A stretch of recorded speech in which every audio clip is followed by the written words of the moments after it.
Hi everyone, and welcome to a sketchbook tour. Actually, my second sketchbook tour and only other video on this channel. I read the comments. I should have talked last time, I didn't. So if you watch the video with this, there's just music in the background and no commentary. So I switched it up this time and I'm gonna talk. So, yes.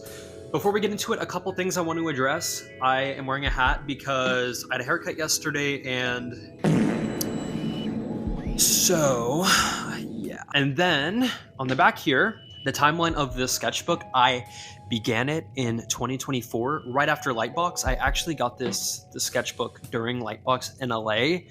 So all these stickers are from people I met who were tabling. So if you see yourself on here, shout out you, you're awesome. The sketchbook lasted about 4 to 4.5 months to the best of my knowledge. And I ended it here in San Francisco, and this was in March, probably the end of March this year, so 2025. And then if you focus your attention to the top left, figures. The primary focus of this sketchbook is figure drawing and life drawing in humans. There's a class I started going to around the end of last year. So a lot of what I did in that class is in here. And I want to say I was drawing on like a weekly basis, not necessarily daily. But with that said, I'll just get straight into it. I hope you enjoy. Let me get this centered real quick. Okay. So I will confidently say that this first page is from the second ever figure drawing class I went to, which was in December of last year.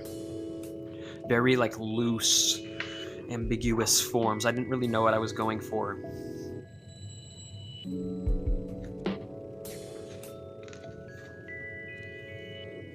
And the way this usually goes is each session with the same model will become more and more rendered as I flip through the pages. If you're familiar with figure drawing, it usually starts with like 1 to 2 minute, goes up to 5. Maybe these are like 10s, and then probably like 15s and 20s toward the end. So, and then of course, in addition to life drawing and in-person sessions, I also have a lot of like Pinteresty figures that I also was doing in here.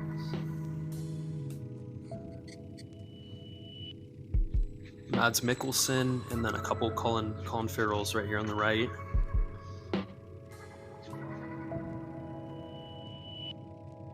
I guess something I can talk about is this like round shape language I have going on, especially with the perimeter of the drawings. I think, during these figure sessions where you're timed, or where I time myself at home with a Pinterest reference, and in essence, what you're doing is you're simplifying what you see in front of you in an attempt to crunch everything into a time frame. So for me, doing these like very cloudy, bubbly lines was a way to simplify yet confidently capture the shape of something. And then once I started doing it, I kind of just ran with it because I really liked the way it was looking, and I felt like I was having a lot of fun with it at the time. Here's like a drawing of a dude I saw wearing goggles at a coffee bar. Also, for a lot of these graphite drawings, I'm using like a heavy value graphite. I want to say these go up to like 14B or something ridiculous. And that's typically something I don't do. I usually stay at the lower end of the scale. But for some of these early drawings, I definitely was going up into the darker ranges. Here is a German formal wear Zeet. If you're not familiar with Zeet, it's essentially the bridge between cosplay and figure drawing. There's online recordings of like cosplayed characters in kind of like a figure drawing format. So it goes from like 2s to 5s to 10s, etc., yada yada. And they have a bunch of different themes, which is really cool. Like I said, this one was German formal wear, so there's a lot of cool silhouettes with suits and hats and canes. They also have arcane ones. They have like an Ace Attorney one. Lots of anime ones. I think there's also a Miku one, which I do later in here. There's a streamer I watch on the left, and then some 2s on the right. Something I love about figure drawing as well is that every week, or however often you attend, you get a different model. And not only are the models physically different, but they also kind of like show their personalities through the duration of you drawing them. And in a way, you're trying to not only capture their physical form, but also incorporate their personalities and their vibe into the drawing. So it's kind of like you're learning multiple things at once, not only, you know, anatomy and form, but you're learning how to capture a personality, which is really awesome. There's a 20.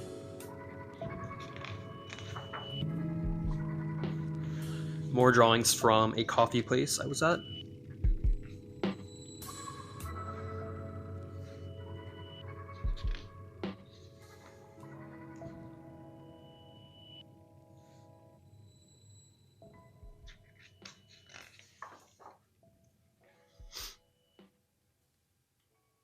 As you can see, I was kind of all over the place throughout the sketchbook. I wish I, you know, looking back, I wish I experimented a bit more than I did.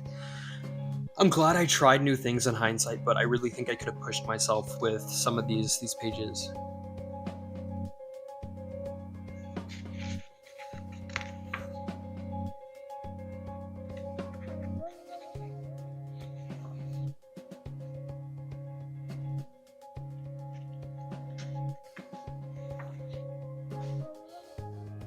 And I guess another thing I can talk about is a lot of these figures, the way I approach it is I start by starting with the face and the head and kind of working down.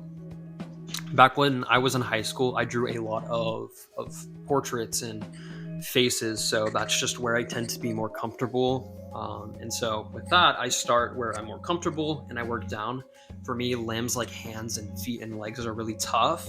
So if I'm able to avoid it, I usually will, which is a terrible habit. But I do love seeing the artists that are very confident in doing intricate limbs, and they start with that. So shout out to those people. Here's the Mikuzit I was talking about earlier. Also, I feel like this page was a huge kind of like turning point for me in this sketchbook. I picked up this rainbow pencil from Daiso, and I hadn't seen one of these things since I was in the 1st or 2nd grade, and I was like, oh my god, like no one uses these. Like why are we not using these pencils? You can get so much color and volume down in such a short amount of time. So I did this this one Mikuzit, and I was like, holy cow, like this is a lot of fun. And as you can see, as I keep flipping through, I just kind of ran with it. And something I love about it is that the way it works is it's like a 7-in-1 pencil. So when you draw, certain sides of the colors will get duller, which will make a different color kind of like come out. So when you're drawing, you can't stay consistent. There's really no way to control which color comes out, which I think adds this cool factor of unpredictability and kind of like forces you to be uncomfortable with color. So you can try to get as much blue down as possible, but it'll eventually kind of like turn into a red, and then you'll have to move if you want to, keep things more organized. I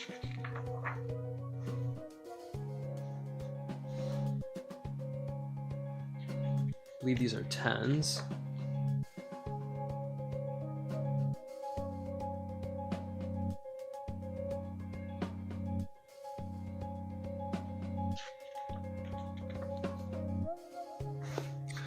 Shout out my friend Miki. This is her bird Kiwi. I think like one of the few things in this book that is not a human.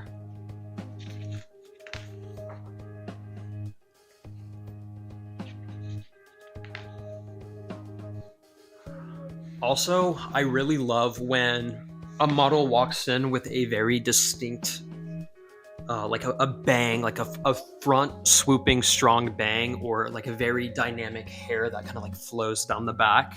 I think with hair especially, you can get so much shape and form in, and you can also like push what's humanly possible with it. And it looks cool in a lot of ways you can't do with limbs and faces. You still want things to read sometimes, and you can only abstract a face so much. Only so much abstraction you can do. This was one of my favorite spreads. I remember when I finished this, I was like, yeah, I'm really liking what I'm doing. I wish every page was this good. The unfortunate reality is that, you know, if you're drawing on a week by week basis, some weeks you're just going to be better than others, and you have to deal with that. So on this page especially, I really love this like mix of thin and thick lines for the silhouette. And also I was getting like these very saturated blues and greens with a lot of pressure. I also just think I was like on one that day, you know, sometimes you're just on it. This is that same session.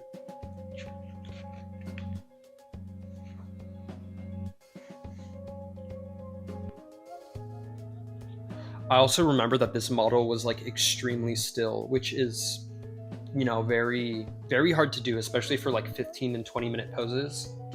And it definitely helps a lot, like as you're drawing them. Sometimes I'll be drawing a model and like be focusing on the hand, and I'll look down and look back up, and the hand will be like twisted in a different shape. And, you know, if you don't immediately have anatomy knowledge, it's kind of hard to improvise.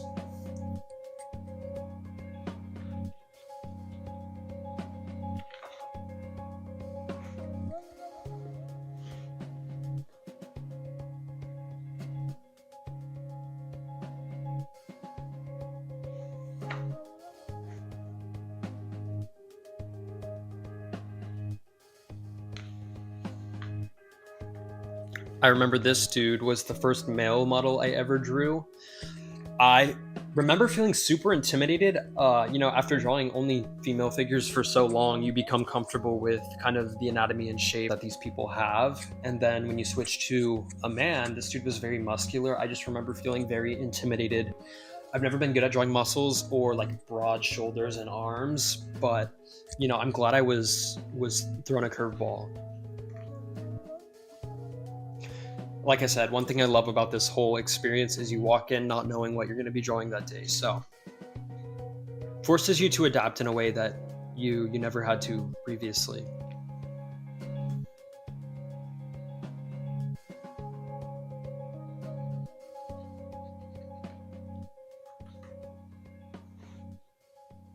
Here I was pushing some of those like concave circle shapes.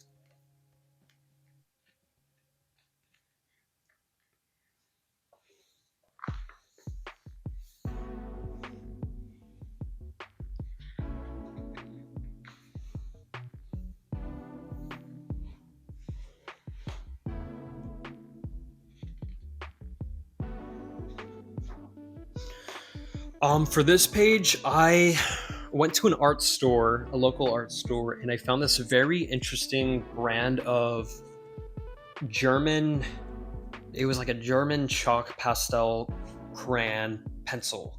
It was like everything all in one hybrid, and I was like, oh yeah, that's coming home with me. I'd never seen anything like it, and I did a page with it, and this is it. It's very messy, and there's a lot of spray fixative on this to keep it from smearing. I can literally smell the chemicals right now. I'm glad I messed with it. I don't think that day I had the mindset of like being loose enough, but I definitely would like to revisit the medium. And then I think the only other thing aside from the birds that's not human or a figure in this is this tree that was in a courtyard.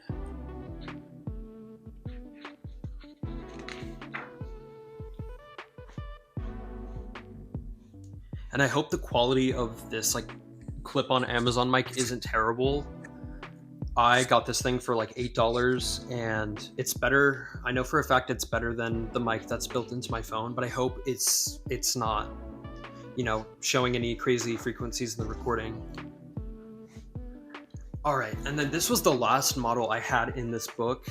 I remember I walked into the class that day, and it was this bald dude, and I was like, holy hell, this is the furthest thing from what I'm used to. I just remember being like, how am I gonna draw this dude's head and not make it look like a disaster? But, you know, after sitting there and thinking about it for about 30 seconds, you realize that the head is just a circle, right?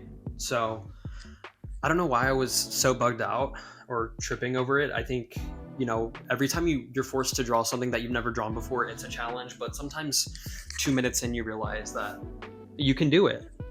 You know, we can all do this. Practice makes perfect. And then the last page in this book is this interesting spread of crazy color. On the right, I tried some plaid pattern thing. I don't know why. I think it looks okay. And then this page right here.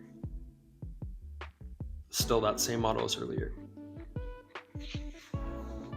And yeah, finished March 25th, 2025. So like I said, about 4 months worth of work in this book. I actually have a second one of these on the way, almost done. So I'm excited to share that with you all. It's the exact same sketchbook, which is a Talons Art Creation is the brand. I can throw it in the description. And I'm hoping to do a similar format video for that as well. I think there's a lot more figures. I also try new things in there that I didn't do in here, and I'm excited to share that with everyone. And yeah, that's it. If you made it this far, thanks for watching. I appreciate you. If there's anything, any questions, any comments, you want to ask about materials, feel free to, leave a comment or reach out to me on Instagram, and I'd love to share conversations with you all. And yeah, that's the sketchbook. And lastly, if you want to check out this video, go for it. It's the only other video on here. I might re-record it with a voiceover. We'll see. And yeah, thank you. Bye.